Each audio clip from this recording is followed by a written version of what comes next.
Hello friends, एक और नई कहानी के साथ एक अनजान रिश्ता दिल का। घुटनों के असहनीय दर्द के चलते मेरे लिए खड़ा होना मुश्किल हो रहा था, किंतु मजबूरी थी। इस अनजान जगह पर मुझे दूर दूर तक कोई सहारा नजर नहीं आ रहा था। विराट को परसों जबरदस्त हार्ट अटैक पड़ा था और देहरादून में उचित व्यवस्था न होने के कारण वहां के डॉक्टरों की सलाह से विराट को दिल्ली के एक बड़े अस्पताल में ले जाना पड़ा। हालांकि विराट की तबीयत खराब होने की खबर बच्चों को कर दी थी, लेकिन उनकी सुध लेने कोई नहीं आया। यह सोचकर मेरी आंखें भर आईं कि क्या इसी दिन के लिए लोग औलाद चाहते हैं। दर्द असहनीय होता जा रहा था। चक्कर सा आने लगा कि अचानक किसी ने आकर थाम लिया और अधिकार के साथ बोला, आप हटिए यहाँ से, मैं पैसे जमा करवा दूंगा। आवाज सुनकर मैंने चौंक कर ऊपर देखा तो मेरी निगाहें ही जम सी गई। तुम यहाँ कैसे पहुंचे? मैंने कांपते स्वर में पूछा। कैसे भी, पर आपने तो नहीं बताया ना। हमेशा की तरह मुझे गैर ही समझा। उसके स्वर में शिकायत थी। खैर छोड़िए, आप बाबा के पास जाइए, मैं पैसे जमा करवा कर और डॉक्टर से बात करके अभी आता हूँ, वह बोला। मैं धीरे धीरे चलते हुए विराट के कमरे तक पहुंची। वह आंखें मूंदे लेटे थे। मैं धीरे से पास खड़क के स्टूल पर बैठ गई। बुद्धि शून्य होते जा रही थी। थोड़ी देर में वह भी कमरे में आया और विराट के पैर छूने लगा। विराट ने जैसे ही आंखें खोली और उसे सामने देखा तो खिल उठे और अपनी दोनों बाहें फैला दी। तो वह छोटे बच्चे की तरह सुबकता हुआ उन बाहों में सिमट गया। थोड़ी देर बाद सिर उठाकर बोला, मैं आपसे बहुत नाराज हूँ बाबा। आपने भी मुझे पराया कर दिया। 2 दिन से घर पर घंटी बज रही थी, कोई फोन नहीं उठा रहा था। सो मुझसे रहा नहीं गया और मैं घर पहुंचा तो पड़ोसियों से पता चला कि आप बीमार हैं और मैं यहाँ चला आया। बाबा अब इतने बीमार रहे लेकिन मुझे कभी बताया तक नहीं। क्या मेरा इतना भी हक नहीं है आप पर? बोलो ना बाबा। वह लगातार प्रश्न करता रहा और विराट मुस्कुराते रहे। उसने कहा, अब आप बिल्कुल चिंता न करना बाबा, मैं सब संभाल लूंगा। विराट काफी निश्चिंत लग रहे थे। मन ही मन मुझे भी उसके आने से काफी खुशी हो रही थी। फिर मैं मेरी तरफ मुड़ा और बोला, बाहर मेरा अर्दली खड़ा है, आप उसके साथ मेरे गेस्ट हाउस पर चले जाइए। आप भी थक गई होंगी, थोड़ा आराम कर लीजिए। बाबा की आप चिंता मत करिए, मैं इनका पूरा ख्याल रखूंगा, उसने कहा। और मैंने शायद जीवन में पहली बार उसकी किसी बात की अवहेलना नहीं की। सिर झुकाकर अपनी मौन स्वीकृति दे दी। बाहर आकर उसने अपने अर्दली को कुछ निर्देश दिए और मैं उसकी जीप में चुपचाप बैठकर उसके गेस्ट हाउस पहुंच गई। नहा धोकर जब मैं लॉन में आकर बैठी तो अर्दली चाय और बिस्कुट ले आया। चाय पीकर थोड़ी राहत महसूस हुई। अंदर आके मैंने कमरा बंद किया और सोने का उपक्रम करने लगी, किंतु नींद मेरी आंखों से कोसों दूर थी। बीता समय मानस पटल पर उजागर होने लगा। जब मेरी शादी विराट से हुई थी तो वह वकालत में अपनी जगह बनाने की कोशिश कर रहे थे। वैसे मेरे ससुर जी भी एक कामयाब वकील थे। धीरे धीरे विराट भी वकालत के पेशे में पैर जमाने लगे और इनकी भी गिनती नामी वकीलों में की जाने लगी। हमारे 2 बेटे हुए जिन्हें हमने लाड प्यार से पाला। कुछ समय बाद ससुर जी की मृत्यु हो गई तो उनके एक बहुत पुराने मुंशी जी को विराट ने अपने साथ रख लिया। मुंशी जी की विश्वसनीयता और कर्मठता के कारण विराट उन पर बहुत निर्भर हो गए। एक दिन अचानक मुंशी जी घबराए हुए आए और अब 1 हफ्ते की छुट्टी मांगने लगे। विराट के पूछने पर उन्होंने बताया कि उनका गांव भूकंप की चपेट में आ गया है और वे अपने परिवार के लिए चिंतित है। तब पहली बार मैंने जाना कि मुंशी जी का अपना परिवार भी है। करीब 10 दिन बाद मुंशी जी लौटे तो उनके साथ एक 12 साल का लड़का था। विराट को देखते ही मुंशी जी बच्चों की तरह फूट फूट कर रोने लगे। रोते रोते उन्होंने बताया कि भूकंप की चपेट में उनके दोनों बेटे बहू और पोते पोतियों की मृत्यु हो गई। केवल एक यही बच्चा बच पाया है।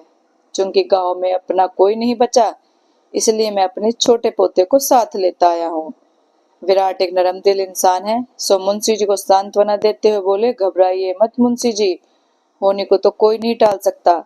हम सब आपके दुख में आपके साथ हैं। फिर बच्चे की ओर देखकर विराट बोले, क्या नाम है बेटा? जी अमर, अमरदीप, वह बच्चा हकलाते हुए बोला।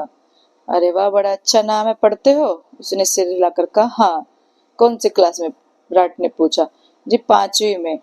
साहब, आप इसका दाखिला सेंट्रल स्कूल में करवा दीजिए, थोड़ा पढ़ लिख जाएगा तो कमा खा लेगा, मेरा क्या भरोसा। मुंशी जी लाचारी से बोले। क्यों नहीं मुंशी जी, पर सेंट्रल स्कूल में क्यों, मैं इसका दाखिला वरुण के स्कूल में करवाऊंगा। विराट ने दरिया दिली दिखाई। और आप अमर की चिंता ना करें, इसकी पढ़ाई का सारा खर्चा मेरे जिम्मे होगा।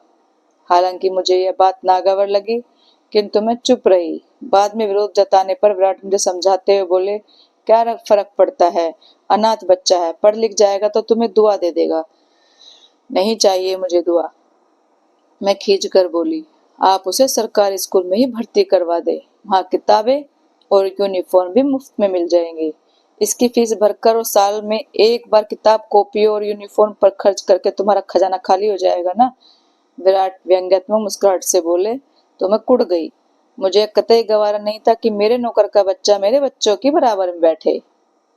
विराट ने अपने मन की मानी और अमर का दाखिला मेरे बच्चों को स्कूल में ही हो गया था, और वह भी मेरे बच्चों के साथ गाड़ी में स्कूल आता जाता था। मुंशी जी अपने परिवार के सदमे से टूट गए थे, अतः 6 महीने के भीतर ही उनकी मृत्यु हो गई। विराट अमर को घर ले आए। उस दिन मैंने विराट से खूब लड़ाई की, किंतु यह वही तर्क देते रहे कि मुंशी जी उनके पुराने वफादार मुलाजिम थे, अतः उनके पोते के प्रति उनका नैतिक कर्तव्य बनता है। मेरे तर्क वितर्कों पर विराट का कोई असर नहीं पड़ा, लेकिन अब वह अमर पर ज्यादा ध्यान देने लगे। उसकी पढ़ाई, उसका खाना पीना, उसके कपड़े, उसके आदि का खास ध्यान रखते। हालांकि अमर अपनी पढ़ाई के साथ साथ मेरे कामों में मदद करता, बाजार के काम कर देता। जिस समय मेरे बच्चे कंप्यूटर गेम खेल रहे होते, वह उनका होमवर्क भी कर देता था। फिर भी मेरी नाराजगी कम न होती। मेरे बच्चे भी जब तब उसे जलील करते रहते, किंतु वह उफ तक नहीं करता। मेरे बच्चों की देखा देखी एक बार मेरे लिए अमर के मुंह से मम्मी निकला तो मैंने उसे झिड़क दिया। फिर एक बार बाजार से आकर सौदा सौंपते उसने मुझे माँ जी कहा तो मैं फिर झिल्ला उठी। खबरदार, मुझे मम्मी या माँ जी कहा तो कहना है तो मालकिन कहो। वह सहम गया। उस दिन के बाद से उसने मुझे कोई भी संबोधन नहीं किया। अमर पढ़ाई में बहुत होशियार था। अपनी कक्षा में वह हमेशा प्रथम आता था। इससे विराट बहुत खुश होते। 12वीं की परीक्षा समाप्त होने पर एक दिन विराट बोले, मैं सोचता हूँ अमर को पीएमटी की परीक्षा में बिठाऊं। और विराट अभी बात पूरी भी नहीं कर पाए थे कि मेरे सब्र का बांध टूट गया और उस दिन मेरे क्रोध की भी कोई सीमा नहीं रही। बस कीजिए, अब क्या इस ढोल को सारी जिंदगी मुझे बजाते रहना पड़ेगा। डॉक्टर की पढ़ाई 5-6 साल से कम नहीं, और खर्चा बेतहाशा। मैंने क्या इसका ठेका उठाया जो अपने बच्चों के हिस्से का पैसा भी इस पर खर्च कराएंगे। 12वीं तक पढ़ा दिया, अब यह कोई छोटा मोटा काम करे और हमारा पीछा छोड़े। मैं अब इसे बर्दाश्त नहीं करूंगी। मैंने गुस्से में यह भी नहीं सोचा कि कहीं अमर ने यह सब सुन लिया तो, और शायद उसने मेरी बात सुन ली थी। 2 दिन बाद विराट के पास जाकर अमर धीरे से बोला, बाबूजी, मैं डॉक्टर या इंजीनियर नहीं बनना चाहता, बल्कि मैं सैनिक बनना चाहता हूँ। मैं एनडीए का फार्म लाया हूँ, आप इस पर हस्ताक्षर कर दे। विराट ने ना चाहते हुए इस पर हस्ताक्षर कर दिए। और फिर एक दिन अमर को एनडीए की परीक्षा में शामिल होने का पत्र भी आ गया। 5 दिन की कड़ी परीक्षा देकर जब वह देहरादून से लौटा तो उसका चेहरा खुशी से दमक रहा था। उसका चयन हो गया था। जिस दिन वह अपना सामान लेकर ट्रेनिंग पर जा रहा था, विराट की आंखों में आंसू थे। बेटा, मैं तुम्हारे लिए ज्यादा नहीं कर पाया, अमर को गले लगाते हुए विराट बोला। ऐसा ना कहें बाबूजी, मैं आज जो भी हूँ और भविष्य में जो भी बन पाऊंगा, सिर्फ आपकी वजह से। मेरा रोम रोम आपका सदा आभारी रहेगा। अमर रोते हुए बोला। जब वह मेरे चरण स्पर्श करने आया तो मैंने बेरुखी से कहा, ठीक है, और वह चला गया। मैंने भी चैन की सांस ली। मेरे दोनों बच्चे इंजीनियरिंग की पढ़ाई कर रहे थे। वरुण ने आईआईटी मुंबई से एमटेक किया। उसे विदेश में नौकरी मिल गई। वहीं उसने एक लड़की से शादी कर ली और उस दिन में बहुत रोई थी। छोटे बेटे शशांक को बोकारो जमशेदपुर में नौकरी मिल गई। उसने भी एक विजातीय लड़की से प्रेम विवाह किया, जिसने कभी हमें अपना माना ही नहीं। अमर के पत्र लगातार विराट के पास आते रहते। ट्रेनिंग पूरी करके उसकी लेफ्टिनेंट के पद पर नियुक्ति हुई। एक बार हमसे मिलने के लिए अमर 2 दिन के लिए आया था, किंतु मेरा व्यवहार उसके प्रति रूखा ही रहा। उन 2 दिनों में मैंने विराट को कह कहे लगाते देखा था। फिर विराट को पश्चाताप हुआ तो मैंने दोनों बच्चों को खबर दी। वे आए भी, लेकिन किसी ने भी हमें अपने साथ रखने की बात नहीं की और न ही कोई पैसे से मदद की। उल्टे दोनों बेटे नसीहत देने लगे कि हमें अपना बंगला बेच दें और एक छोटे से फ्लैट ले लें।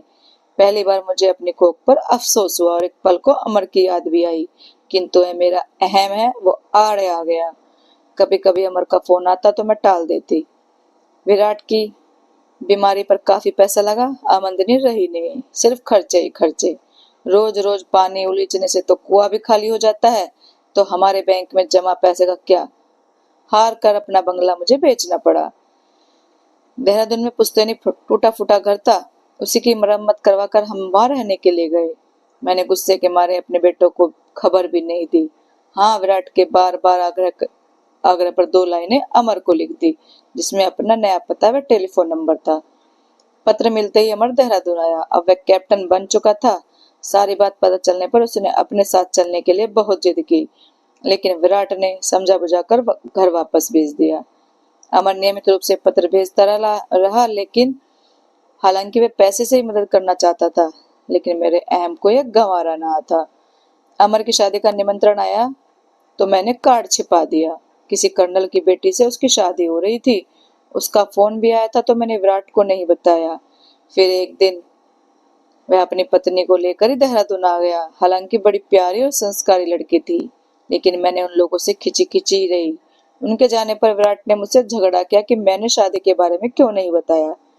अब विराट को चुप चुप से रहने लगे थे। एक तो अपनी अपंगता के कारण, दूसरे बच्चों की बेरौखी से वे आशाहीन हो गए थे। शायद इसी कारण उन्हें अटैक पड़ा था। मैंने घबराहट में दोनों बच्चों को फोन पर सूचना दी तो दोनों ने ही आने में अपनी असमर्थता जाहिर की। इस बार चाहते हुए भी मैं अमर को मदद के लिए नहीं बुला पाई। हाँ, दिल्ली आते समय पड़ोसियों को अस्पताल का पता देकर आ गई थी, एक उम्मीद में, और वही हुआ। आखिर अमर पहुंच गया। अचानक दरवाजे पर दस्तक से मेरी तंद्रा टूट गई। दरवाजा खोलकर देखा तो सामने नौकर खड़ा था। माँ जी, खाना तैयार है, आप खा लीजिए। अस्पताल का खाना भी मैंने पैक कर लिया और फिर हम अस्पताल चलेंगे। मैंने जल्दी जल्दी कुछ कोड निकले और उस अर्दली के साथ अस्पताल पहुंच गई। देखा तो विराट काफी खुश लग रहे थे। मुझे यह देखकर बहुत अच्छा लगा। अमर ने बताया, 2 दिन बाद ऑपरेशन है। ऑपरेशन कामयाब रहा। सारी भागदौड़ और खर्च अमर ने ही किया। इस बार मैंने उसे नहीं रोका। जब विराट को अस्पताल से छुट्टी मिली तो अमर ने एक बार फिर अपने साथ उसके घर डलहौजी चलने का आग्रह किया। जब विराट ने प्रश्न सूचक नजरों से मेरी ओर देखा तो मैंने मुस्कुराते मौन स्वीकृति दे दी। अमर को तो जैसे कुबेर का खजाना मिल गया। उसने फौरन फोन करके अपनी पत्नी भावना को बता दिया। हम जब डलहौजी के अमर के बंगले पर पहुंचे तो भावना बाहर खड़ी मिली। जीप से उतरते ही उसने सिर पर आंचल डालकर मेरे पैर छुए। अमर सहारा देकर विराट को अंदर ले गया। विराट काफी खुश नजर आ रहे थे। मुझे भी काफी सुकून सा महसूस हुआ। अपनी बहुओं को तो मैंने सुख देखा नहीं, पहली बार सास बनने का एहसास हो रहा था। रात का खाना अमर ने अपने हाथों से अपने बाबूजी को खिलाया। काफी देर तक दोनों ने गप्पे मारे। भावना बार बार आकर मेरी जरूरतों के बारे में पूछ जाती। खाने के बाद जब मैं बिस्तर पर लेटी तो अचानक मुझे दरवाजे के बाहर अमर की आवाज सुनाई पड़ी। मैंने ध्यान से सुना। वह भावना को मेरे लिए कॉफी बनाने को कह रहा था। मेरा मन भीग गया। उसे अभी भी याद है कि मैं खाने के बाद कॉफी पीती हूँ। थोड़ी देर में भावना ट्रे में कॉफी का मग लेकर आई। माँ जी, आपकी कॉफी लाई हूँ और साथ में आपका मीठा पान भी है। अमर को याद रहा कि मीठा पान मेरी कमजोरी है। विराट को मेरा पान खाना पसंद नहीं था, सो मैं कभी कभार से ही अमर से ही पान मंगवाया करती थी। 2-3 सप्ताह बाद जब विराट की तबीयत में काफी सुधार आ गया तो मैंने अमर से अपने घर जाने की बात की। अमर उदास हो गया और कहने लगा, क्या आप यहाँ खुश नहीं है? क्या आपको कोई तकलीफ है? ऐसी बात नहीं है बेटा। मेरे मुंह से अचानक निकल गया। बेटा भी कह रही हो और बेटे का हक भी नहीं दे रही हो। अमर भावुक होकर बोला, एक शर्त पर बेटे का हक दे सकती हूँ, यदि तुम मुझे माँ कहो। तो अपनी भावनाओं को मैं रोक नहीं पाई और अपनी दोनों बाहें पसार दी। वह एक मासूम बच्चे की तरह मेरी गोद में समा गया और रोते रोते बोला, माँ, अब मैं आपको और बाबूजी को नहीं जाने दूंगा। अब आप दोनों मेरे पास ही रहोगे। बोलो माँ, रहोगी ना? वह लगातार पूछता जा रहा था और मैं उसके बालों को सहलाते हुए बोली, अपने बच्चों को छोड़कर कौन माँ बाप अकेले रहना चाहता है? हम यही रहेंगे, अपने बेटे के पास। मैं भावुकता में बोले जा रही थी और मेरी आंखों से गंगा यमुना बह रही थी। थोड़ी देर में तालियां बजने लगी। मैंने नजर उठाकर देखा तो विराट और भावना तालियां बजा रहे थे और हंस रहे थे। उस रात मैंने विराट से कहा, अमर मेरी कोख से क्यों ना हुआ? तो वह बोले, इससे क्या फर्क पड़ता है तो वह हमारा ही बेटा। मेरा नहीं, हमारा बेटा, मैं तुरंत बोली और हम दोनों ठठाकर हंस पड़े। जिंदगी में कभी कभी खून के रिश्तों से बढ़कर प्रेम और स्नेह का रिश्ता होता है, जो सब रिश्तों को पीछे छोड़ देता है। जहाँ खून के रिश्ते धोखा देते हैं, तो वहाँ तो रिश्ते सारी सीमाएं तोड़ करके साथ निभाते हैं। आशा करते हैं कहानी आपको सबको पसंद आई होगी। दोस्तों, अगर आपको कहानी अच्छी लगी हो तो लाइक, कमेंट और शेयर करें। चैनल को सब्सक्राइब करें। Thank you.